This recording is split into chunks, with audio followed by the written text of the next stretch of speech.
Test Kitchen on the road this week. We are downtown in Youngstown at Bistro 1907.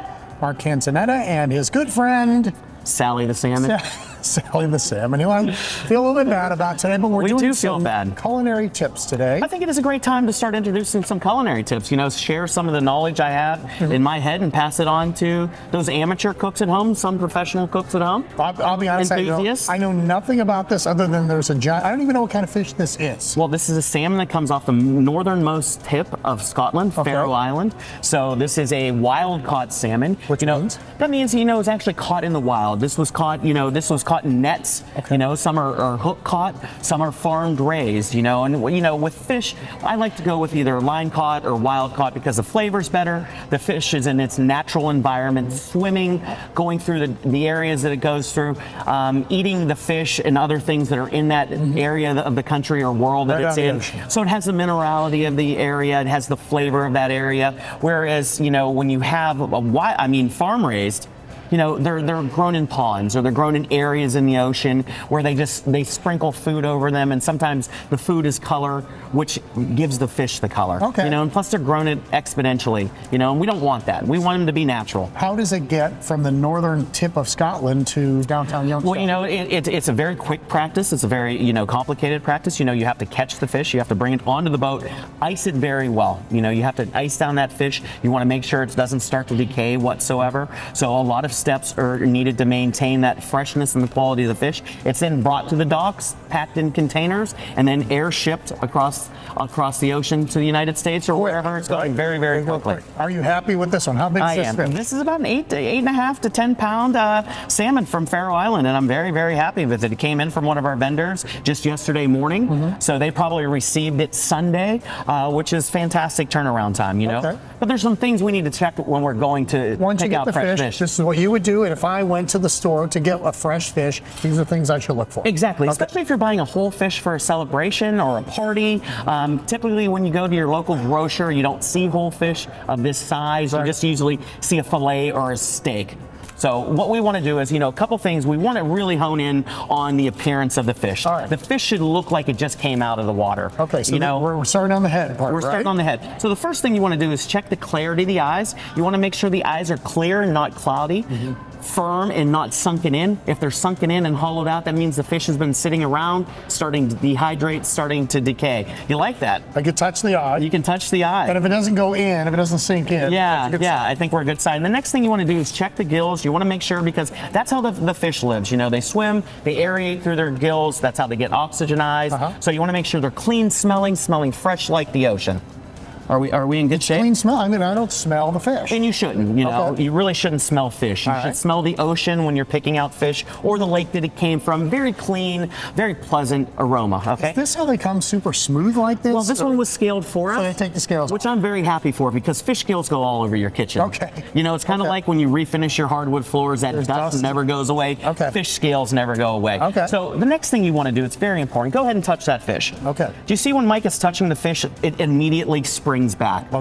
So that means that it's fresh, it was well maintained, the flesh isn't damaged underneath. So yeah, it pops right back. So that's a good sign. So if it stayed indented, that means that it's been decaying, it's sat around for a while. You're also going to notice the smell right away if it does that. So you want to kind of stay away from those fish. How long from when I bring this home from the store to when I got to cook it and when I got to eat it, or is there a process where I can keep it? Well, first off, you want to make sure it's gutted. Just like if you're hunting and you're in the nature and you're a sportsman and you happen to take down a deer, you want to gut it immediately. Okay. Because that starts the decay process quickly. So you want to make sure it's gutted. Sometimes you want to pack that body cavity with ice. You know, you want to store it in ice on a drain pan so it drips down through, so it's not sitting in water that can get murky. So from that time, then you cut the fillets off. 3 to 4 days after that, as long as it's well maintained in a refrigerated area, you're going to have good fish for about 3 or 4 days. Are we going to cut the fillets? We are going to cut the fillets off this. We're going to show you how to do that after this break, and I'm guessing it's this part of the fish, not the lower part? We are going to cut from the gills all the way back along the backbone. Okay. You won't want to miss this. Wake the kids, everyone. Be right back. Find your next meal on the new Eat Local Ohio app. Beautifully curated food content from all the best local independent restaurants, right at your fingertips. Download the app today. Eat Local Ohio.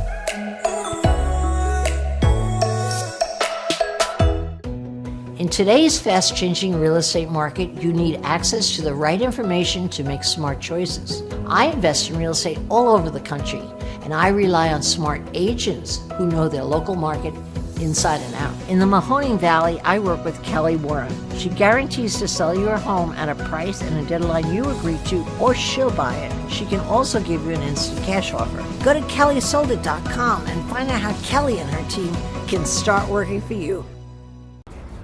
Ah, come on. Come on. Before I switched to Brightspeed fiber internet, things like slow speeds and random dead spots really brought out the troll in me. I mean, I spent hours causing trouble. But then I switched to Brightspeed's fast, reliable fiber internet, and the rest is sunshine and unicorns. Looks amazing, Barbara. Ultra-fast, Brightspeed fiber internet. Switch to the bright side.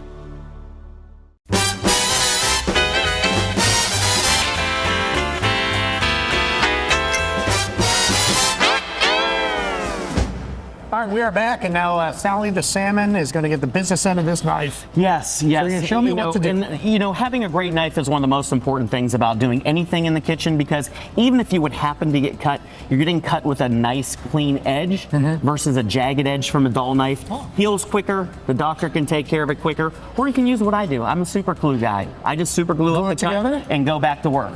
Okay, so we're going to have a great sharp knife. We're going to pull back that. We're going to come in right behind that.